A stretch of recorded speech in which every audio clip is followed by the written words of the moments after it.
So anglicky nebo český? Anglicky.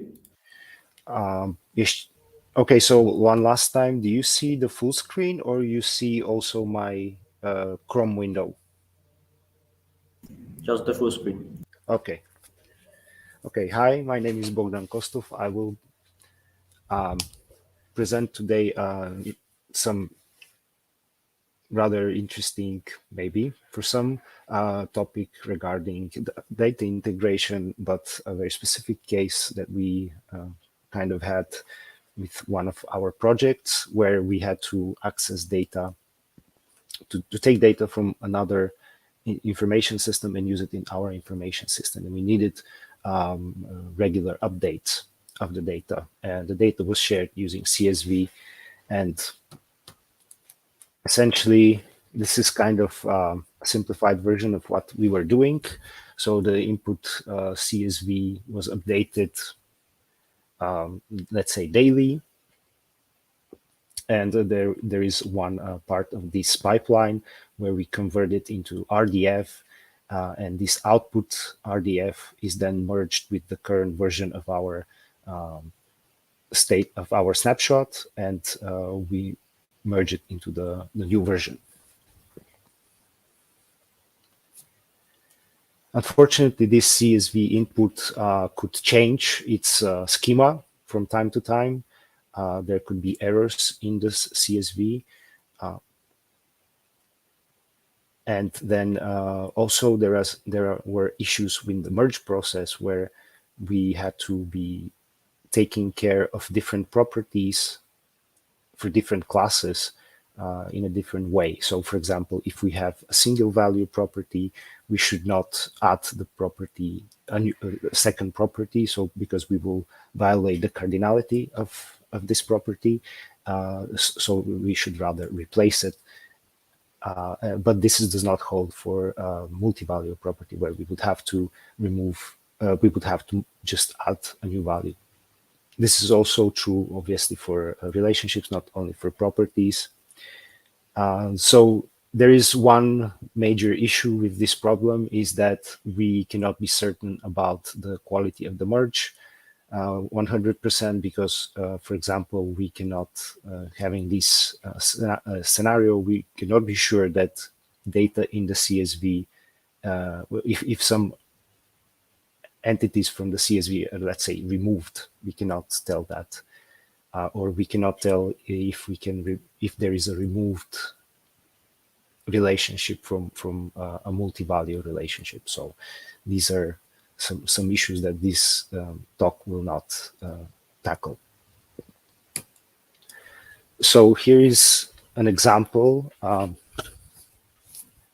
obviously not using the data from our project, where we have on the left one version of the data, and then maybe in a subsequent update we have an updated version. So this is just for clarification. We have some description of some events where we have events categorized in projects, and they have a start and end time. We have the type of the event. We have a description, and we have some assigned people to it, as well as the state of the event.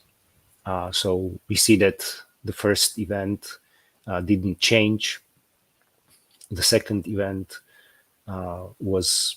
had some changes within it, so we added some values. So we have the end and set the state to close. And then the third event, we have that it started and it became open. But we also updated the value. So this is a different than just setting the value from null-empty to some particular value, but this is just changing the value itself. Then another one that didn't change, and we see that one row was deleted and a new one was added. So these are kind of the changes that we can expect. Yeah, I added this if it wouldn't be visible, but I think you saw this, so no need to go into this. Okay, so the idea is that we have to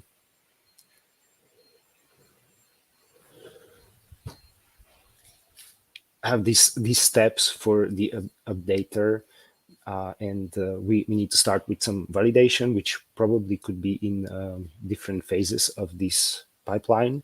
After, so this is kind of a, maybe could be placed in between each of these steps, but I just have it in the front. So one of the first actual steps is to RDFize the data so that we have it in some RDF format, then merge it, and then report maybe some issues that we didn't, which data we didn't RDFize, for example, or which data we didn't merge, and things like that. Okay, so for the validation, in the first step, this is for the validation before the RDFization, we can we typically should consider the following things and maybe some other things. So, for example, is the schema the same? So, did the schema change? Maybe some column was added, or maybe the schema didn't change, but some column in one row, which is not the header, has changed. So we have multiple columns in some rows that do not fit into the schema, or there are less columns than the header. Other things could be that we can have duplicate rows, or we can have cells that contain, the cells should contain expected values, so we should find those that don't have unexpected values. And in general, maybe a little bit more general, we can have some validation rules, for example, that start must be before end and things like that. So some of these things, especially regarding the duplicate rows or the values are as expected. We can validate also, we can validate if the columns are wrong, or if we have more columns than expected or less than expected. So to do this, we can use a description of the input schema. And this description is a basic idea. I borrowed some of the concepts from the CSV W standard recommendation, which we also use kind of in this pipeline. So the idea is that we have some description of the input data as a table with columns, and the column could have some data types. And also we can describe more than, we should be able to describe more, for example, to check if a column has only values as expected, we can have some value pattern. For example, we can have date values, and in these date values, we can have a pattern for that all the columns follow this pattern. There are also some other important things that deal with the duplicity of certain entities that we can find in these tables that we can also check, and these are done with keys. So we have we can describe keys like that. So a key is defined as a set of attributes, and they should potentially be from one table, and they refer to some particular entity. I didn't connect it to table because we can have multiple entities in the table. So this is up to discussion how exactly we should have this. Apart from keys, we can also think about the foreign keys. So this is when a particular table is referencing another table, because in this scenario, we might not have just one input CSV. We can have multiple different CSVs daily. So we can have foreign keys so that we know that something is referenced from different tables. Regarding the foreign keys, there is one other concept, which is a column reference. We can have column references without foreign keys, I think. And this means that just one column contains same values from another column. But we can form these into foreign keys, which will point to other tables. For the RDFization, in this particular project, we use Sparkle construct queries that are run over the CSV. Obviously, this is depends on the setup, so I'm not going to go into details regarding this, but there could be different languages used for these different tools. Okay, so I'm getting into the merge of the pipeline right now, and the idea is that we can specify several merge actions to handle different properties in the values, how they're updated. So this first merge action, there are just a few, I think 2, 3 I have so far, but we can, this could be extended as it is just a Sparkle update query. I'm just going to go quickly over the query, what it does. So it replaces any value. So it has to first query the update data. So we are the updated data is in the current repository. So we are looking for some resource of a certain type, and then we are looking if it has a property. So if it has a property or it doesn't have a property. And then we are trying to find the same resource in the database that we have the data, our final data, and we are looking for this resource in and its value.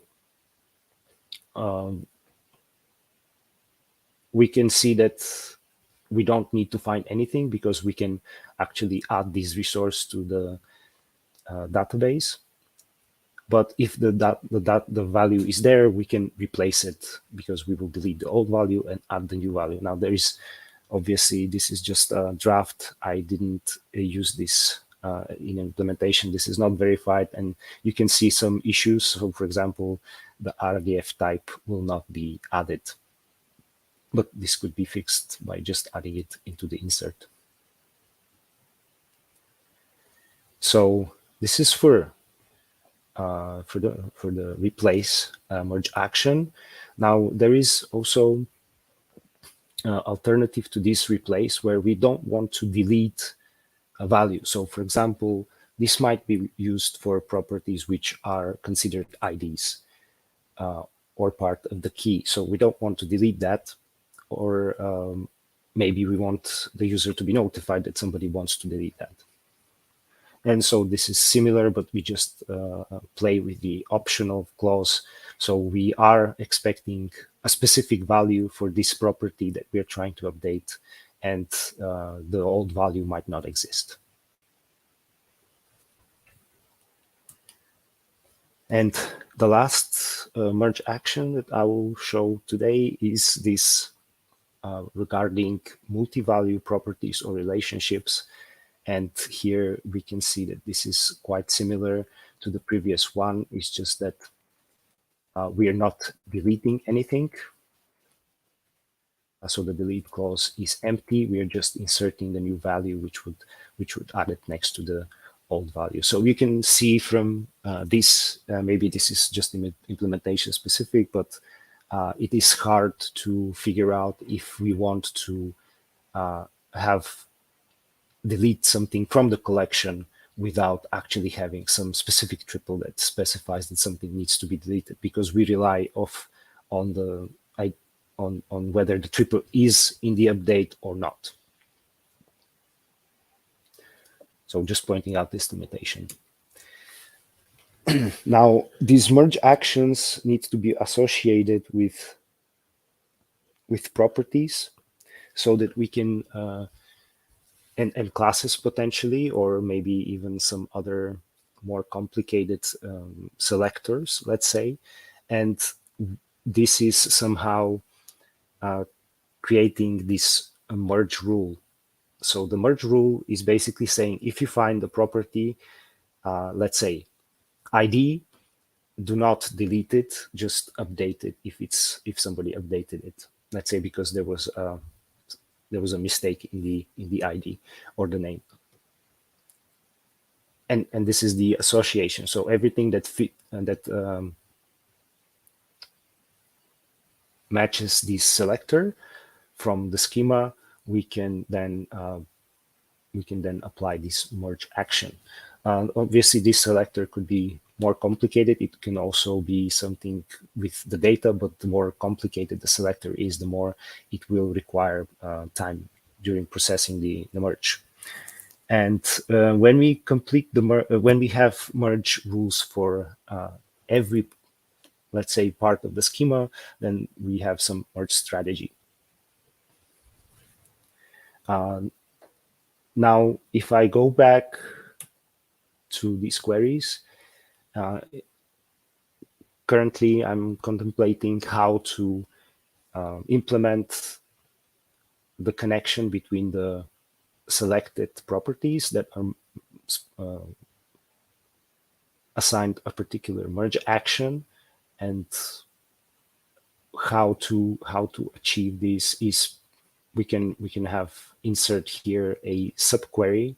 So this would require to process the schema and create queries based on these merge actions, that we will have the subquery that will have the selector, and then the results will be processed in this fashion based on the action. Or this could be done probably in some like Java, some programming language, using the triples, loading them into memory, or streaming them or something like that. One other thing that it is kind of not clear how to be done is, well, when we are done merging, we should be able to see what was not merged, what was, for example, new properties that we didn't know how to merge. So it would be nice for this tool to be able to say, to log or to report what were the issues.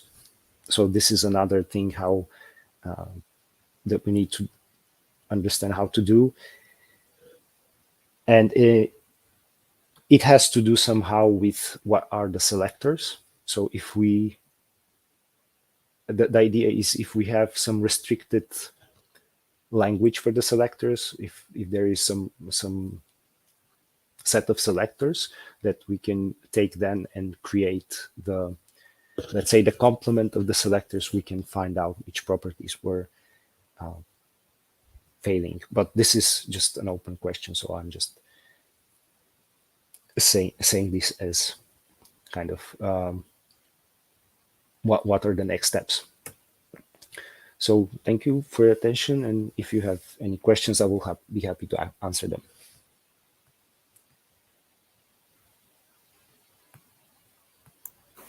Okay, thank you, Bogdan. It was nice. I was thinking about, I didn't understand the slide input data schema, which was like third. Like, what was the goal here? Yeah, you stop sharing.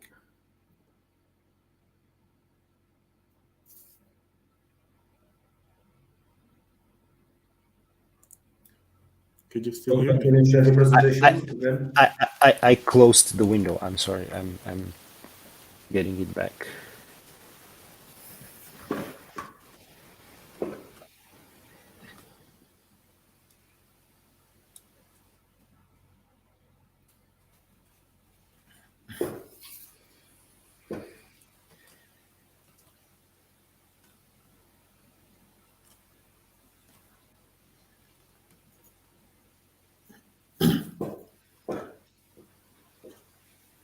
Nope.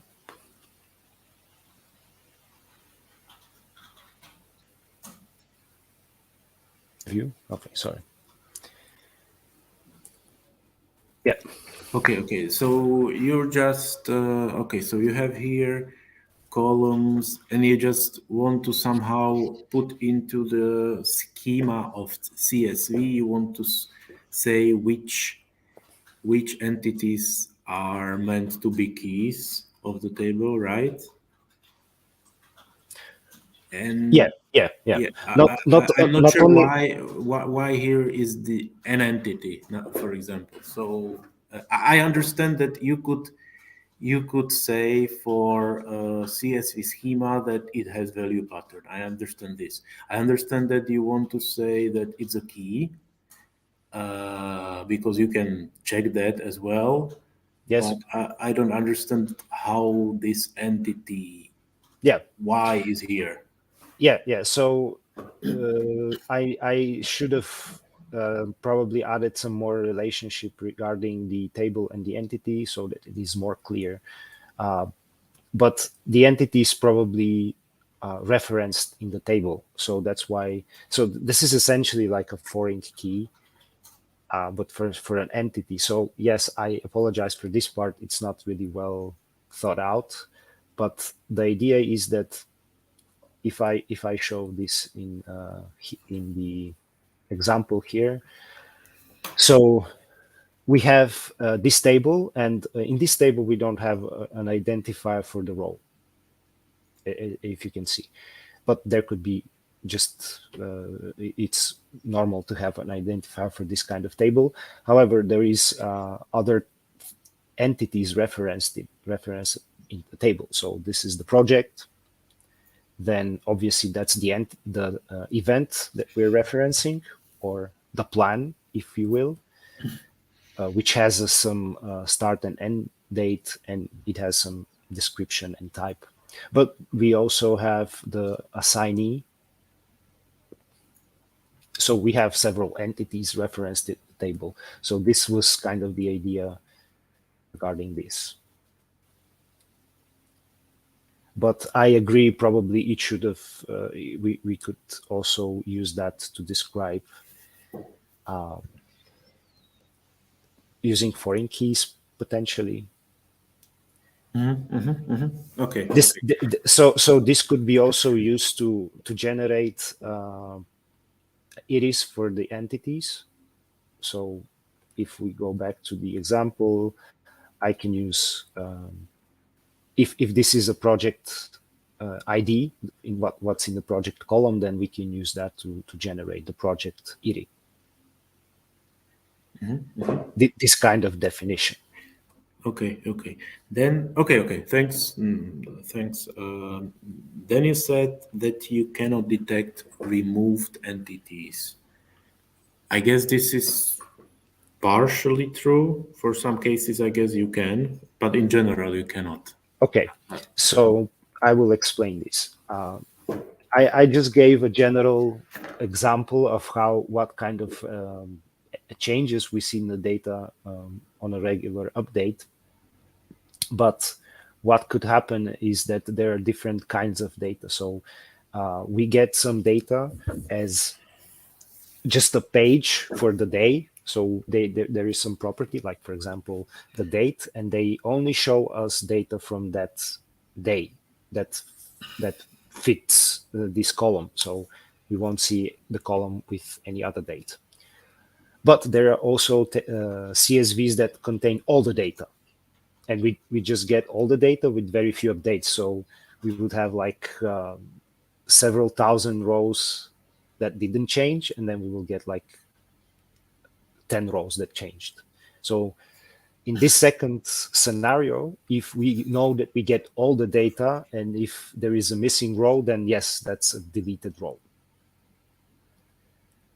But if we're getting pages, like daily pages, then no, we cannot delete it, because we don't know if this is just it didn't update Yeah, or it was deleted. yeah, but we were talking about entities, right? So you could have an schema which would indicate that the entity was deleted if the relationship to, let's say, parent entity is not there. For example, if you would have here in the table, you have project, and there would be something like a maintainee or manager of the project, and it would be a separate column with ID, and I don't know, with another column first name and last name. So if there is a manager of project and you remove this field, then you remove the entity. So that's why I was confused what you meant. So you would remove the entity. So you are not able to detect whether. Well, I mean, if you can. There is issue of detecting that you removed row, but not. You might find out easily for some cases that you removed entity. So maybe I just didn't understand. I thought that you said you cannot remove, you cannot detect removal of entities. maybe I should have been more specific. We cannot detect in certain scenarios. So if we Yeah. can guarantee that I didn't really understand your example, but I understand that there could be situations in which we can ensure that this is actually a delete,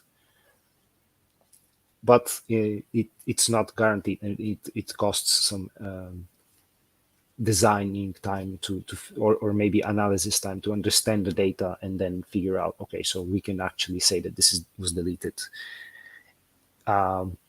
However, if we have, if I understood correctly, you said that if we had another column here, let's say the how did you say, the manager? Manager of plan, the person that manages the project, sorry, manager of project, because you have Yes. project here. So if he's deleted from the column, we cannot 100% be certain that we should delete it also from our database, because maybe there is other data that he's referenced in. So we are not sure that we should be able to delete. Well, it depends on the case. Yeah, if this, yes, but this is something that depends on the data. The same way as you do merge, you do merge rules because you understand the data. So the same way you could Sure. understand the data here and say that it is really removal. Yes, I agree that it is possible in some cases, but I find it, looking into the data, or at least the examples that we have from our project, is harder to be sure that something was deleted than that something Yeah, changed. yeah, definitely. Okay, that's all. Thanks.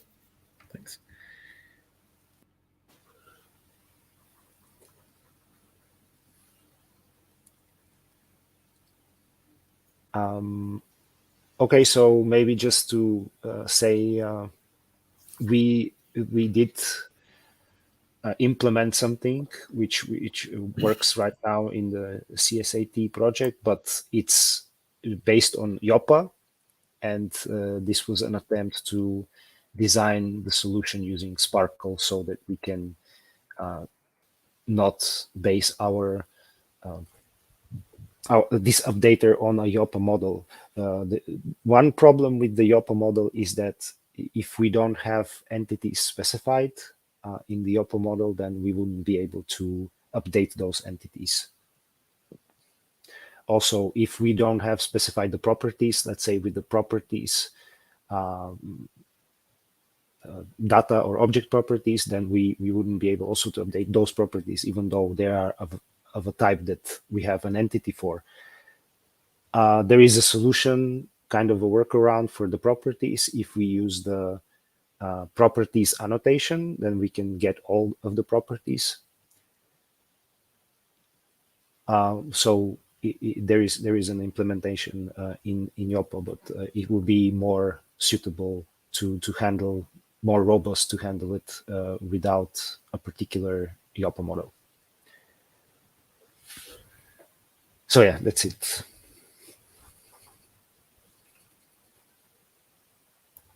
Okay, thank you, Bogdan. Thanks.